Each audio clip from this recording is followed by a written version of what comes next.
নমস্কার বন্ধুরা, gardening with কৃষিকথা Shantanu YouTube চ্যানেলে আপনারা স্বাগত জানাই। হ্যাঁ বন্ধুরা, আজকে একটা নতুন ভিডিও নিয়ে আসছি। বাড়িতে ঘরোয়া উপায়ে কীভাবে আপনারা পিঁপড়ে দমন করবেন তার প্রসেস। অনেক কটা ট্রিক্স আছে, এই ট্রিক্সগুলো দেখে নিন, আপনাদের খুব কাজে লাগবে। চলুন বন্ধুরা, ভিডিওটা শুরু করা যাক। 6 নম্বর টিপস, ডিটল নিয়েছি 10 ml একটা কাপের মধ্যে, সঙ্গে নেব হিং, যেটা রান্নাঘরে আমরা ব্যবহার করি, খাবার হিং, সেই হিং 2 গ্রাম মতন একসঙ্গে ভালো করে 1 লিটার জলে মিশিয়ে আমরা কিন্তু স্প্রে করব। তাতে পিঁপড়ের উপদ্রব থেকে আপনার গাছকে কিন্তু বাঁচানো যাবে। এটা হলো 6 নম্বর টিপস। ভালো করে দেখুন, গাছে পিঁপড়ে আছে এবং দেওয়ার ফলে স্প্রে করে দিয়েছি, স্প্রে করার ফলে পিঁপড়ে কিন্তু চলে যাচ্ছে। 5 নম্বর টিপস, 5 নম্বর টিপসে দেখুন, পিঁপড়ে কিন্তু গাছে প্রচুর পরিমাণ আছে। হ্যাঁ, বাড়ির হলুদ, যেটা আমাদের খুব কাজের, এটা অ্যান্টি ফাঙ্গাল, এইটি ভালো করে গাছের ওপর ছিটিয়ে দিতে হবে, তাহলেই চলে যাবে পিঁপড়ে। 4 নম্বর টিপস, গাছে যখন পিঁপড়ের পরিমাণ প্রচণ্ড বেড়ে যাবে, তার জন্য এই 4 নম্বর টিপসটা কাজে লাগাতে পারেন।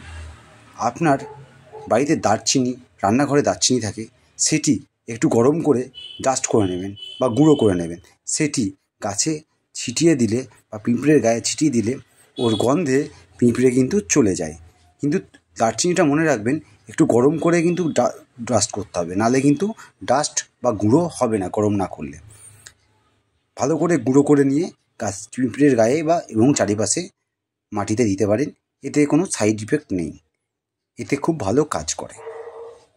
চলুন দেখুন, আমরা ছিটিয়ে দিচ্ছি, পিঁপড়ে আস্তে আস্তে এর গন্ধে সরে যাচ্ছে, দেখুন, দেখেছেন, সরে যাচ্ছে। এরপর আমরা 3 নম্বর টিপসে চলে এসেছি। হ্যাঁ, ফিটকিরি। এই ফিটকিরি আমরা দাড়ি কাটার পর বা বাড়িতে ব্যবহার করি। এই ফিটকিরির জল ফিটকিরিটাকে ভিজিয়ে রাখার পর গাছের চারিপাশে দিলে পিঁপড়ে অংশ কমে যায়, যাতে পিঁপড়ে না হয়। আর একটা হচ্ছে চক অথবা লক্ষণগণ্ডি, যেটা আপনারা মার্কেট থেকে কেনেন। লক্ষণগণ্ডির মধ্যে কিছু কেমিক্যালস থাকে এবং বা চক ভালো করে যদি গাছের চারিপাশে দিয়ে দিই বা গাছের গোড়ায় দাগ কেটে দিই, তাহলে কিন্তু পিঁপড়ের উপদ্রব থেকে আমরা কিন্তু বাঁচতে পারি। এবং গাছের গোড়ায় ভালো করে বুলিয়ে দেবেন, তাতে দেখবেন পিঁপড়ে কিন্তু ক্রস করে যেতে পারে না। এর জন্যই আমরা লক্ষণগণ্ডি অনেক সময় ইউজ করে থাকি মোটা ডালের ক্ষেত্রে।